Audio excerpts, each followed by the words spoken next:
This game was weird when I played it. So weird. But yes, we're back with Shibuya Scramble. An odd FMV? No, that's not all quite very. No, FMV doesn't really quite suit it, does it? No. A VN game.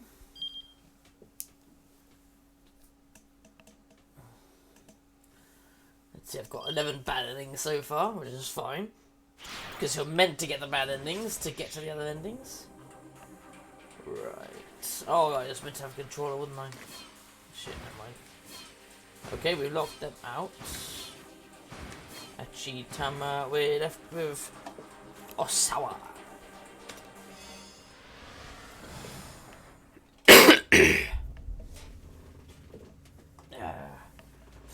Well, status honor. Nothing's mean anything to me. All I want is a peaceful life. To put worry behind me. To stay calm and serene. To be free of worldly concerns.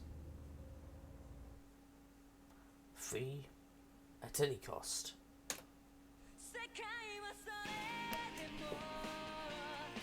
Yeah, some anime starting up.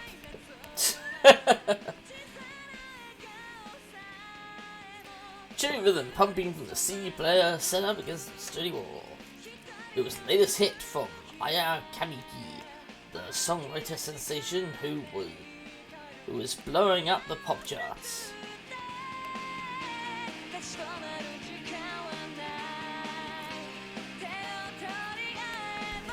Gijosawa reached for the top stereo remote on his desktop. He reached the volume up a little louder. Well, I got a sense of that when the volume increased. Then I saw a man who'd been more interested in classical music, but in fact he was a huge fan of the girl rock popular with middle schoolers. With his eyes he swayed back and forth in time with music, humming his favourite lyrics under his breath. But his movements faltered. It's no use. His voice usually soothed whatever ailed him, but today even she couldn't help. Today Osawa was a complete wreck in both body and mind.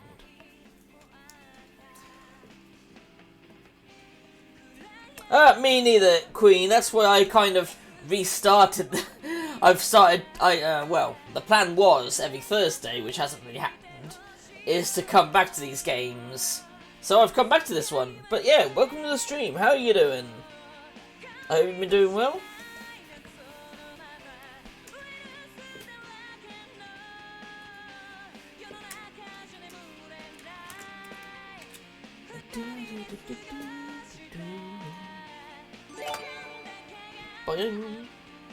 Oh, thank you for the follow. Let's give you a shout out as well. Fata Diem. Alright. Never heard of it, to be honest. Yeah, I didn't know I was not following. Feeling like a tattoo. Well, I kind of get what you mean. I think part of the reason I sort of kind of dropped out of it was I was kind of not feeling the rhythm of the game. But thankfully with Steam Raiders, which reminds me I should move this up here. No, wait, that's in the way. Shit. Okay, I'll stay down there then. Thanks to that, it keeps me at least partially interested and keeps me you play God and through good and rule through good or bad. Oh, so like black and white? Maybe not quite. But yeah, I found with Stream Raiders it helps break up the monotony enough that you can even get through some of the most mediocre, maybe not the most interesting games. Although I have to admit, some of the strangeness of this game really gets you at times. Anyway, how are you doing, Geek? Ah, the doing is free, is it? I'll have to check that out. Yeah, how are you doing, Geek? Hope you're doing well? Let's see. Mounds of paperwork were scattered across the desktop in his study. All of it about viruses and vaccines. It had only been a week since he'd returned from a business trip to his company's branch office in the US, and he was slated to go back in another week's time. There was a truly staggering amount of work he needed to get through while he was at home. Bloody hell. He picked up one of the papers, glanced at it aimlessly, then tossed it back onto the desk. Sitting back in his chair, he let out a loud, deep sigh. A long, deep sigh. He was in no mental state to work right. Oh god, I can fucking understand that. Sometimes I would sit down at my VODs that I'm meant to be making highlights from, and then I'm like, oh, I'm not feeling this. That's a pain in the fucking ass.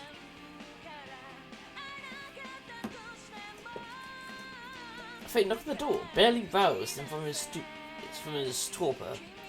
Director, may I come in? It was his vice director, Mamura Tanaka. Sure, door's open. I came in the study. I know it's not a great time, but so I could barely make out his words. He tapped the remote, lowering the volume of the music. Then he continued apologetically. A call came in from the lab. They're hoping for a response to the email they sent yesterday. I'm sure they don't need it today. Apparently they do need an answer as soon as possible, sir. I did ask them to give you some more time, but I see. So I said wearily. Alright then. So he dipped his head slightly and slipped out of the room.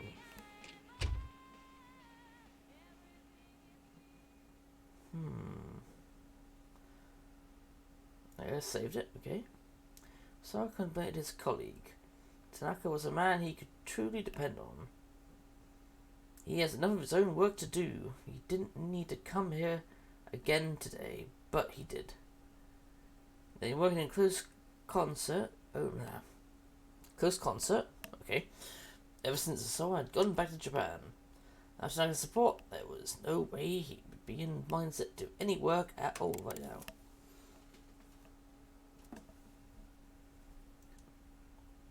Sidling up to his computer, Osawa opened his email program and started answering the work-related messages. He reported on his business travel expenses, offering his opinions on capital investments, requested confirmation on current medical stockpiles. He worked with bleak detachment. None of this meant anything to him right now. Then a new email appeared in his inbox. The sender was identified simply as A. The subject line read, 1 year ago, South Africa. This body was blank, but there appeared to be multiple images attached. Ordinarily, Osawa would have deleted a message like this immediately, however, assuming that it would contain some kind of virus. But the words South Africa drew his attention.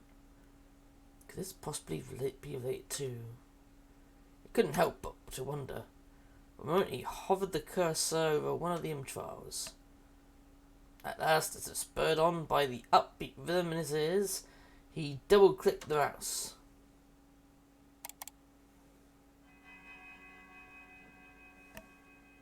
What is this? Gradient photo showed a large room with a dozen or so people laid out in beds. It appeared to be some sort of medical ward. So I felt a strange flutter in his chest. Quickly opened another image. Then he tried to close it, one of the patients in his bed. Large red blotches covered his face. A large volume of blood appeared to be dripping from his ears and nostrils. A cold shudder ran up Osawa's spine. What the hell? These symptoms. So I opened up the remaining image files. Each new picture showed another of the patients. They all appeared to be teetering on the brink of death. There's no doubt about it. These people were infected with the UR virus. Wasn't there a thing you could do where you could look up what that is? Yeah, that's it. UA virus. Was a family of Filaviridae dynasty Uralaceae virus. is a member of the same family as the Ebola virus and causes Ebola virus formation hemorrhagic fever. It is capable of airborne transmission, although an infected individual cannot pass on the infection before symptoms manifest. The US Center for Disease Control and Prevention, CDC, have assigned the virus to Risk Group 4, classification for the most dangerous infectious agents. Ah, okay. But how? Questions tumble through someone's mind. His fingers tap the quick message. You doubt you get a response, but you might as well try. Who are you? Where are these images from?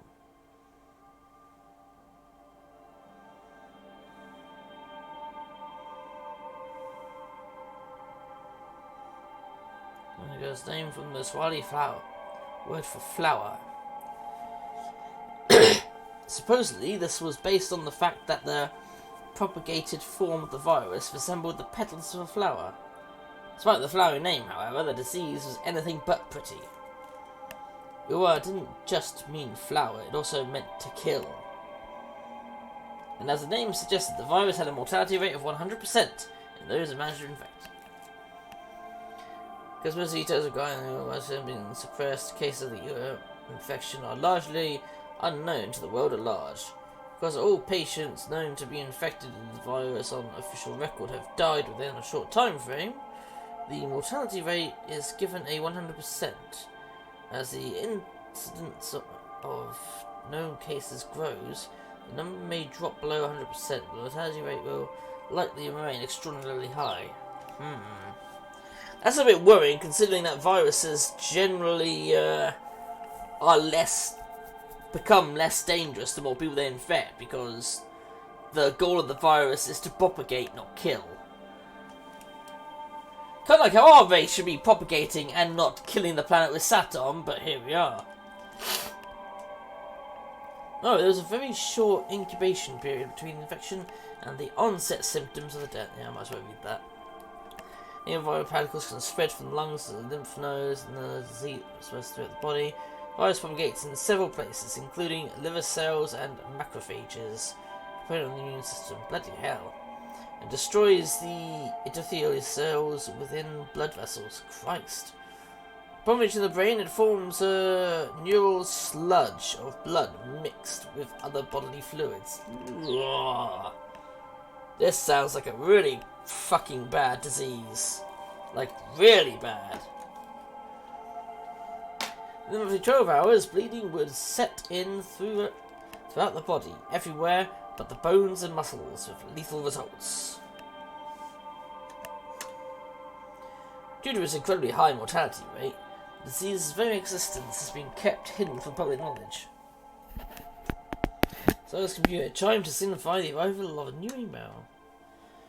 The sender was A. He hurried to open the message. Once again, the subject line read, 1 year ago, South Africa. Your crimes. Shit. Hey, how are you? So I was stared at those two words. My crimes? That left him only with further questions. Let's get at the images from the previous email. What makes any of this my crimes? You can see that the patient's bleeding was severe. It's meaning that several hours had passed since the onset of the disease. It wouldn't be long before their lives were cut short. To feel that agony, that suffering, and then to perish. Am I to blame for that? Yeah, fuck the bots. But again, thank you, anime artists, for kicking their ass. Oh shit. Oop. Knock the ball over. Another fake knocker came at the door. Darling, do you have a moment? It's his wife, eh? Da da da da da da da. Da da da da da da. It's not a bad idea to say yes, come in. But at the same time, we need to go through all the different bad ends, don't we? I think. Yes, we do. Yes, come in. Oh shit, she looks pissed. I was doing the study, the room filled with the scent of her perfume. Have you ever considered the whole American thing? She asked. This again, so I thought, suddenly to himself. Please, can we not discuss this right now? If not now, then when? You know, this isn't a decision to make on your own. As their business trip, a major American pharmaceutical firm had attempted to headhunt him, asking him to join them and be among the top researchers in the world. Money and prestige held no interest for him, and he was reluctant to turn his back on Okushi Pharmaceutical after his many years of service. The pharmaceutical company of which Kenji works is a major corporation with a solid sales network both domestically and internationally, and an annual turnover of 1 trillion yen. It holds patents for several medications that are in demand worldwide and is influential at the Ministry of Health, Labour and Welfare and other political institutions. The company employs roughly 7,000 people, including 600 researchers. Bloody hell. Unless he was intrigued by the offer, it would mean the chance to conduct his virus research in a much better funded environment. Taking the job would necessitate relocating to the US, however. Then he'd mentioned the possibility of immigrating to Ai. She'd shot the idea down on the spot. The opposition was understandable. Ai's father, Sugoro Makino, was a member of Okushi Pharmaceutical Board of Directors. No way was he going to let Osawa jump ship to another company. Darling, please. I drew close to him. Think about it from my perspective. If you leave for America, what am I supposed to tell my father? He'd gotten so used to it, that grating whine of hers. Have you considered what might happen if Okashi if you leave, dear? We can discuss that once this is finished. So I kept his voice at the level he could. You do remember you're director, right? I said. You have responsibilities. Stop thinking about yourself so much. The sour look I turned and departed.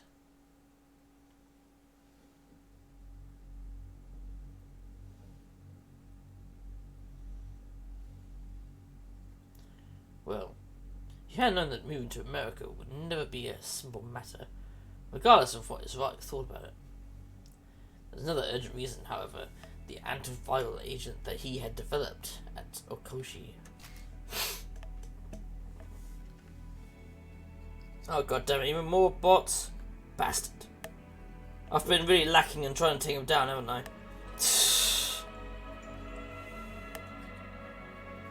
Therapeutic drug used to treat viral infections. Examples include the drugs used against influenza and HIV. These treatments do not eliminate the infection, rather they simply inhibit the development of the disease. There are still many issues with such drugs, including the risk that treated viruses possess or develop a resistance that makes the treatment ineffective. Academic institutions and pharmaceutical companies worldwide devote tremendous resources to further advancing the field of antiviral medication. After the Uber virus was discovered, infectious disease research facilities worldwide have thrown themselves into a top-secret effort to develop a vaccine. Vaccines are on safely introducing a harmless or attenuated version of the virus or other pathogen into the human body. This triggers the body to produce antibodies against the pathogen, making it difficult for the dangerous virus to take hold. But Makino had ordered Osawa to work on creating a antiviral agent, not a vaccine.